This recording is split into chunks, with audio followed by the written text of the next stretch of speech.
रेगिस्तान की तपती दोपहर थी। सूरज मानो आग उगल रहा था। चारों ओर रेत ही रेत, न कोई पेड़ न पानी की बूंद।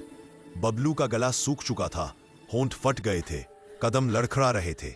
वो 3 दिन से भटक रहा था, बिना पानी बिना भोजन के। हर दिशा में बस सुनहरी रेत के सिवा कुछ नजर नहीं आता था। उम्मीद की आखिरी किरण भी उसके भीतर बुझने लगी थी। वो धीरे धीरे गिरते हुए बोला, हे भगवान, अब मुझसे नहीं चला जाता।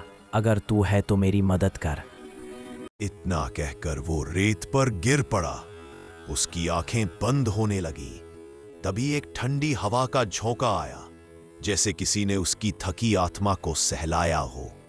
बबलू ने आंखें खोली तो देखा थोड़ी दूर पर एक अजीब सी रोशनी चमक रही थी। उसने अपने थके कदमों को खींचते हुए उस दिशा में बढ़ना शुरू किया।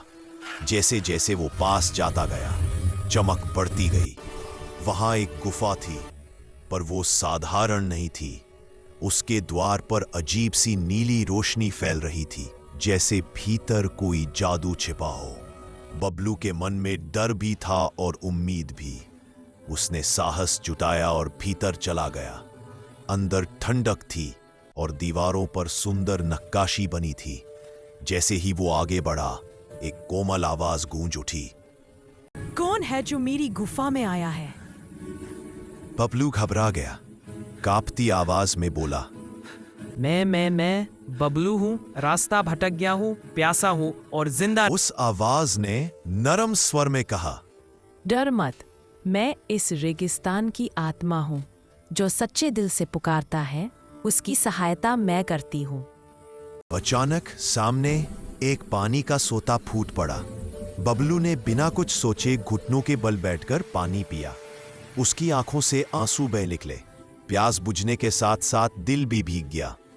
फिर वही आवाज बोली, बबलू, इस गुफा में सिर्फ पानी ही नहीं, तुम्हारे जीवन का रास्ता भी है।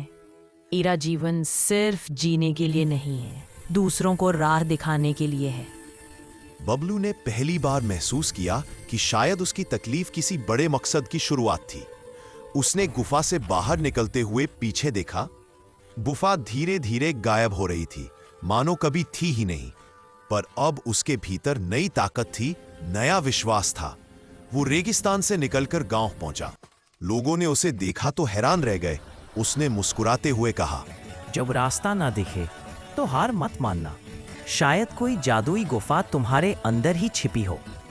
उस दिन से रामू गांव में उम्मीद वाला आदमी कहलाने लगा, जिसने मौत के रेगिस्तान में भी जीवन की राह खोज ली। तो अच्छे के साथ हमेशा अच्छा ही होता है।